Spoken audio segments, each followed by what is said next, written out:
Good morning, friends. Happy Monday. Here's your Monday Minute.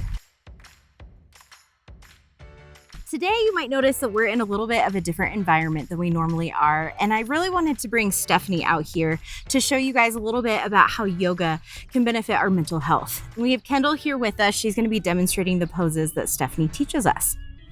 Awesome. Thank you so much for having me today, Julia. I'm so excited about this episode because yoga has so many awesome benefits for our mental health. There are poses that can help us sleep. There are poses that help to improve our depression, decrease anxiety through a lot of different ways. So for sleeping, a lot of the poses focus on deep breathing. And I know we've talked a little bit about breathing in the past. But focusing your breathing on deep breaths in, slow, full exhales out, and relaxing the muscles in your body. Yoga also is great to help move you out of your fight, flight, or freeze response mechanism. There are two tracks to your nervous system, your sympathetic and your parasympathetic.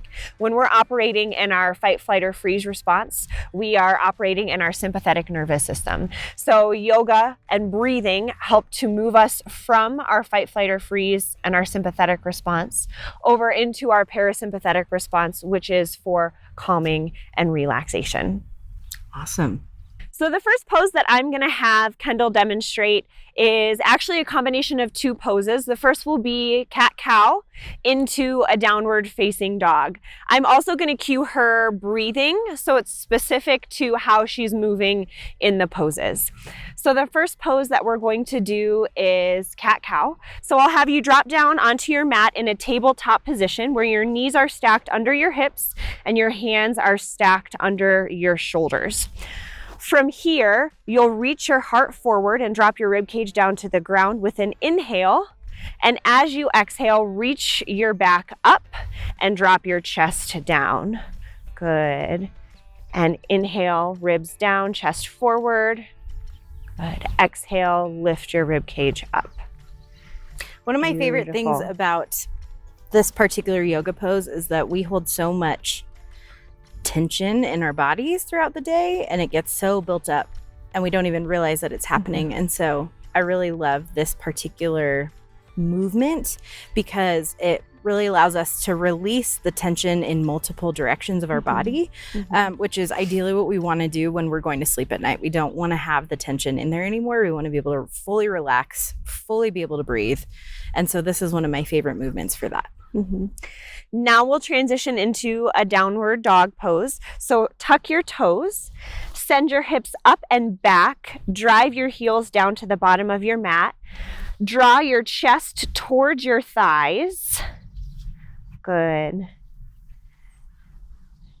As you take an inhale, think of lengthening up through your spine. Good. Exhale and drive your chest down towards your quads.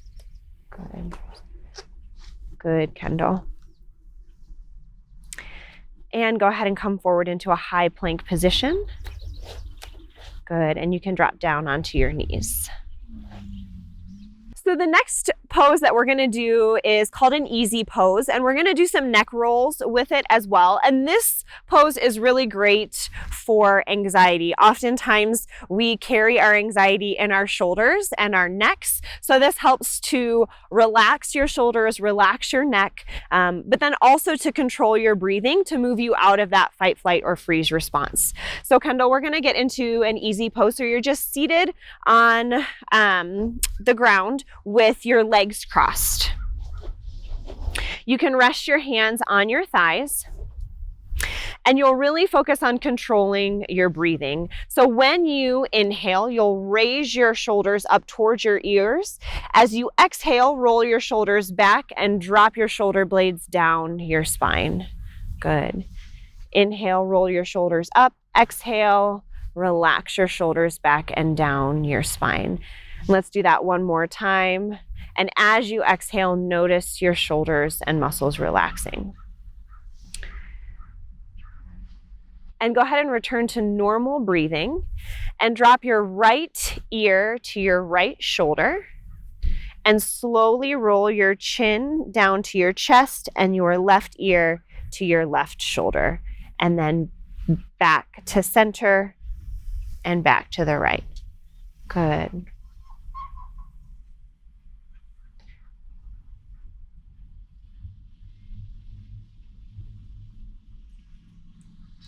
So next we're going to move into a reclined butterfly. For those of you who do a lot of yoga, this one is more easily recognizable as called Supta Baddha Konasana. So for this one, Kendall, you'll lie all the way on your back. The soles of your feet will be together. Your knees will be bent towards the outside of your mat. And you'll just focus on relaxing your hip flexors and letting your knees fall as close to the ground as you can. Press the soles of your feet together. Good. And drive your low back down into the mat. Good. And as you exhale, again, focus on relaxing your knees back and down towards the mat. Stephanie, can you talk a little bit about why this is particularly good for maybe somebody who's experiencing depression? So one of the main benefits of this exercise is hip and low back tension and tightness. That's another area that we carry a lot of tension and tightness in our bodies. But this really helps you, again, to slow down your breathing and to focus your breath.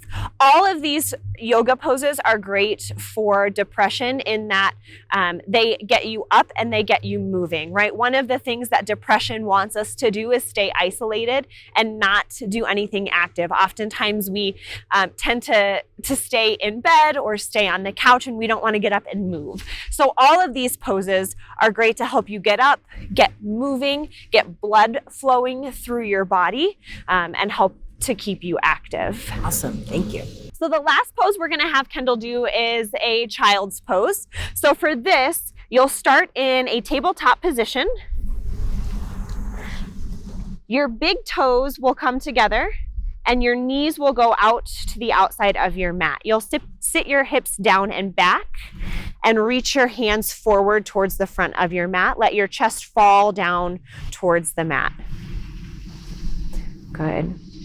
Take a nice deep inhale, and as you exhale, sit your hips back and down over your heels a little bit more. Good, Kendall. And again, this is another one of my favorite yoga poses.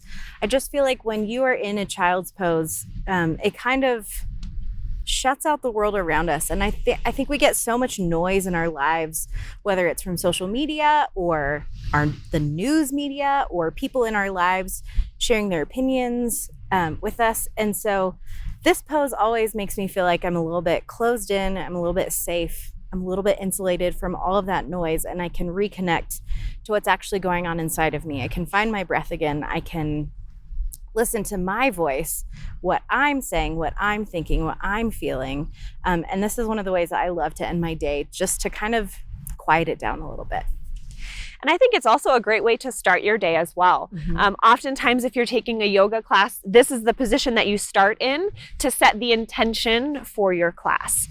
So this could be a great way as you're waking up to really focus your breathing at the beginning of the day, to set an intention for the day.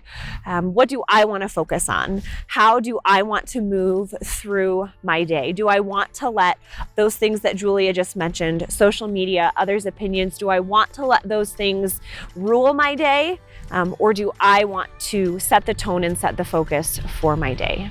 We are hopeful that you guys are going to try these out throughout your week. I want you to notice how they make you feel, how you feel in the morning when you wake up from them, maybe if you start your day with them, how your day turns out because of these things. And then just take a note and see which ones work for you, which ones don't work for you, and kind of go from there. All right, friends, get yourselves to Friday, enjoy your weekend, and we'll see you back here on Monday.